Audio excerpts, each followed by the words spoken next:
Olá, bom dia, patriotas do meu Brasil. Hoje é dia 30 de dezembro de 2022, o dia que o nosso presidente fez a live, a última live do ano de 2022, para falar conosco, nós que acompanhamos sempre o que ele faz.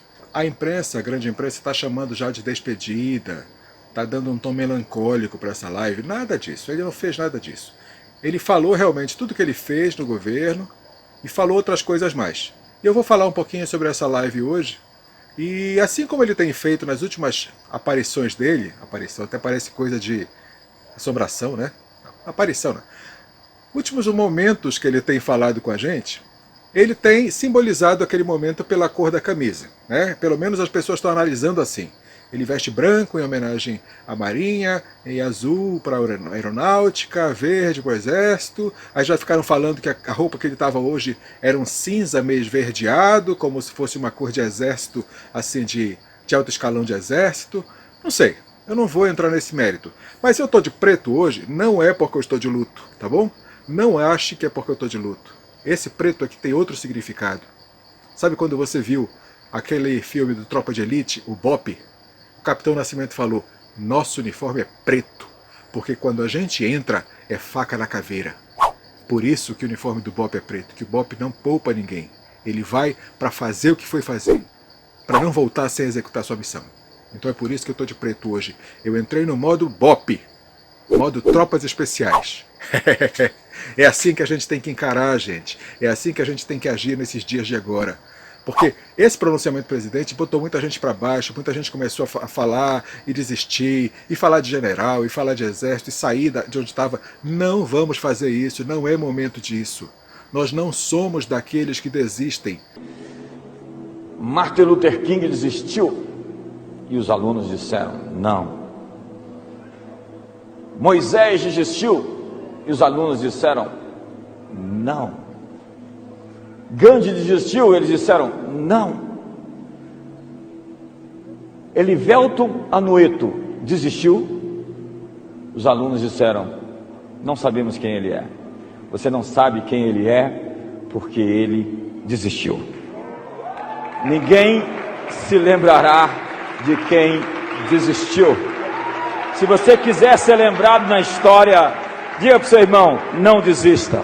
Nós somos daqueles que vão até o fim, vão até a vitória. E é sobre isso que eu quero falar hoje.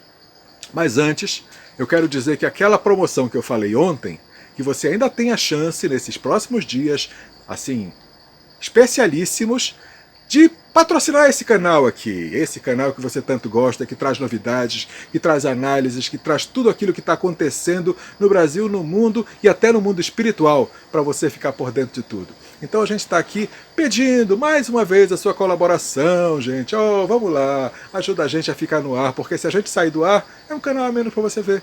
Aí você vai ter que ficar na base da Atena. Já pensou? William Bonner? Ih, piorou. Não, esquece, esquece. Bora ficar aqui no canal do Valente que é melhor. Aqui, Chofar do Valente. É melhor, porque esses outros aí não estão com nada, tá? Mas para isso eu preciso da sua ajuda, tá bom? Você curtir, compartilhar, dar sua colaboração. Tá aqui o Pix, aqui do lado. Se tiver outra forma que você queira colaborar, a gente dá um jeito. Mas é muito importante você fazer isso e é promoção especial. Não vai durar muito tempo. Aliás, eu acho que vai, né? Até a gente conseguir outra forma de renda. Mas pelo menos, por enquanto, é nessa promoção especial para você poder manter esse canal no ar, poder manter a gente trazendo essas novidades, essas coisas para você ficar sempre bem informado com uma análise real, precisa, exatamente do que está acontecendo, tá bom? Para você não ser enrolado por esse pessoal aí que só faz dar informação errada. Então, passada dessa etapa, vamos lá. O presidente hoje, ele fez essa live, que botou muita gente para baixo, que fez muita gente ficar desanimada e sair de onde estava e começar a falar o que não deve. Vamos ter um pouco mais de paciência, gente. Eu sei que a gente está tendo paciência desde o final de outubro, eu sei disso. Eu sei que já cansou, eu sei que a gente está com essa sensação apertada na garganta. Hoje ainda eu falei, num áudio que eu passei para algumas pessoas, eu estou com uma sensação como se tivesse um caroço de abacate aqui na garganta, sabe, engatado. É a sensação que eu senti em 1982. Alguns de vocês talvez não fossem nem nascidos, talvez já, né, nessa época. Mas em 82 o Brasil tinha a melhor seleção de futebol que já existiu. Melhor até que aquela de 70, que todo mundo fala. Estava tudo assim maravilhosamente andando para o Brasil ser campeão naquela Copa, tá? Tanto que eu fui poucos meses depois morar nos Estados Unidos, eu encontrei um rapaz lá nos Estados Unidos, a Dinamarca, que falou dessa seleção. Tanto que ela marcou, tanto que ela estava chamando a atenção. E lá chega um jogo com a Itália, que ninguém estava dando bola para ela, chega um carinha chamado Paolo Rossi, vai lá, ele faz um monte de gol no Brasil e bota o Brasil fora. E a gente ficou arrasado. É mais ou menos como muita gente está se sentindo hoje.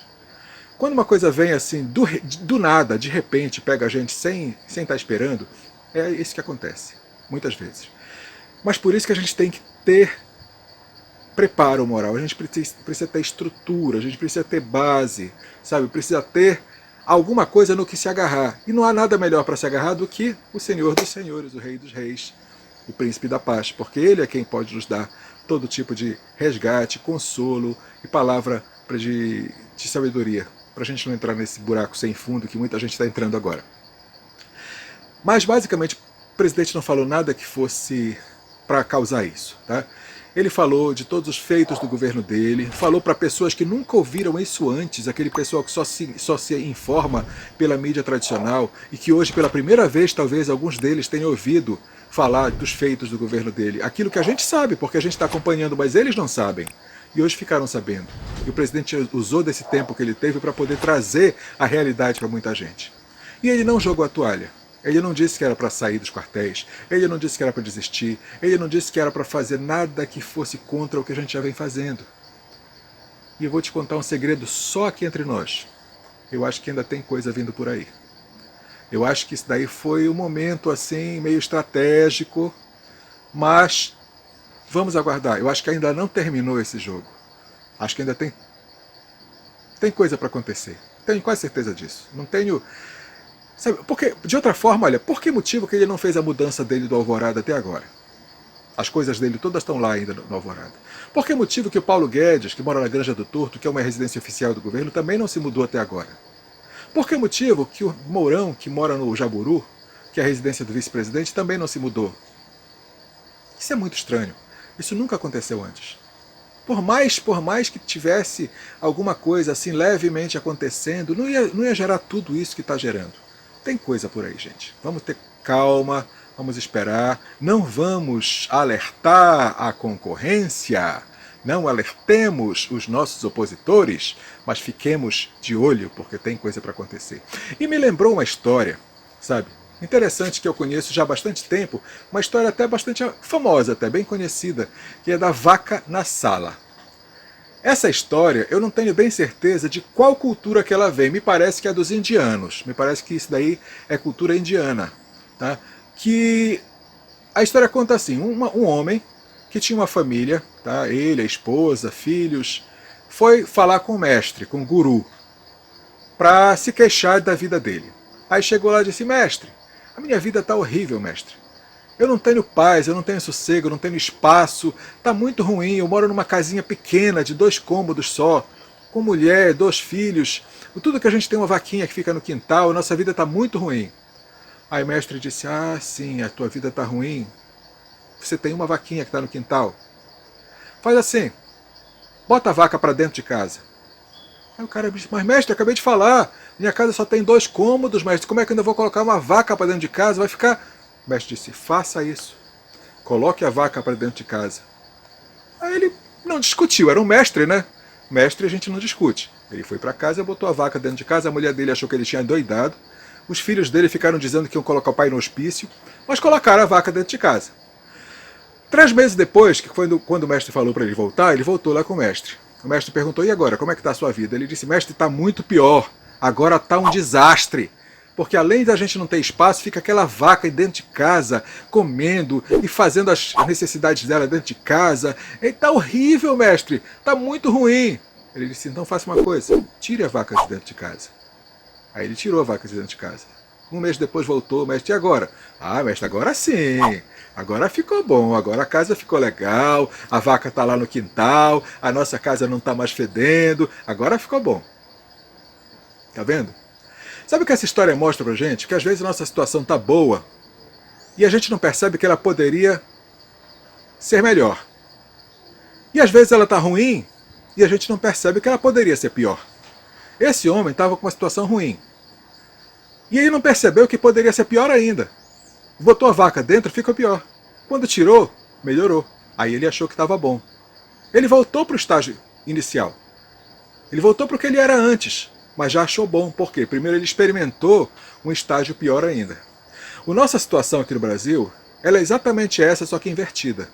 A gente passou mais de 20 anos aqui no Brasil, sabe, sem ter segurança, sem ter noção do que estava acontecendo, sendo roubados, sendo enganados, sendo envergonhados de todas as formas. E não se percebia disso. A gente ficava vendo o programa do Jô, sabe? Vejo gordo, balança mas não cai, e o pessoal fazendo graça lá. Tá todo mundo enrolando, tá todo mundo enrolando. Lembra disso? Chico Anísio fazendo o papel de corrupto lá, daquele personagem político corrupto que ele fazia. E a gente rachava graça disso. A gente ria. Ele estava falando daquele cara que estava te roubando. O Chico Anísio estava mostrando ali o cara que estava te roubando. O Jô Soares mostrando ali que aqueles caras que deviam estar trabalhando para ti estavam te enrolando. E tu ria disso. Achava engraçado no programa deles. Aí até que chegou um cara, sabe, que começou a fazer as coisas corretas, começou a fazer tudo direito, começou a te mostrar que a tua bandeira do teu país é linda, começou a te mostrar que o hino do teu país, apesar de comprido, é lindo, emocionante, e aí você começou a gostar disso. Você começou a achar isso daí legal. E aí quando você vê a possibilidade desse cara que te ensinou a ser brasileiro, a ser patriota, a ser afastado, você fica triste. É claro que fica. Você experimentou uma realidade muito melhor. Aí você não quer mais sair dali, você quer continuar ali, você não quer voltar para onde você estava antes. Mas aí, chega um momento que isso precisa acontecer. E aí todo mundo se entristece. Claro, eu também me entristeci, eu também estou triste. Isso é inevitável. Mas a gente tem que perceber uma coisa, gente. Nós não estamos mais naquele estágio que nós estávamos lá atrás, vendo Jô Soares, Chico Anísio fazendo graça e a gente rindo da nossa desgraça. Não estamos mais, nós acordamos. Eu, quando morei no exterior, quando eu voltei para o Brasil, a coisa que mais me entristecia era ver que brasileiro tinha um patriotismo bissexto. Só acontecia uma vez a cada 4 anos por causa de Copa do Mundo. Fora isso, a gente não via ninguém patriota nesse país, não via uma bandeira do Brasil nas janelas. E agora a gente vê. Não precisa de Copa, não precisa de Ayrton Senna, não precisa de nada para você colocar a bandeira na sua janela. Porque agora você descobriu que você pode ser patriota. Qualquer dia do ano, qualquer dia do mês. E isso ninguém paga. Isso ninguém rouba de você. Isso ninguém rouba de nós. Seja qual for o presidente que estiver lá em Brasília, ninguém rouba de nós o patriotismo que nasceu aqui dentro. Aquele brasileiro que estava escondido, que estava amarrado, que estava enterrado, que agora está aí, botando a cara na janela. Isso ninguém vai roubar de nós. Independente de quem esteja na cadeira lá em Brasília. Tome posse disso. Acorde para essa realidade. E saiba que dependendo de nós, o nosso país pode ser uma grande nação. Não interessa quem está lá em Brasília. Nem vestido de toga preta, nem sentando na cadeira, nem assinando com a BIC ou com a Montblanc. O que interessa somos nós. Se nós tivermos a nossa postura, nós vamos manter nosso país lá em cima. Porque nós podemos. Todo poder emana do povo e em seu nome deve ser exercido, diz a Constituição brasileira no seu primeiro parágrafo do primeiro artigo. Vamos tomar posse disso. E vamos agir em cima do que nós temos como direito e como poder. Nós somos brasileiros. Não desistimos nunca. Selva!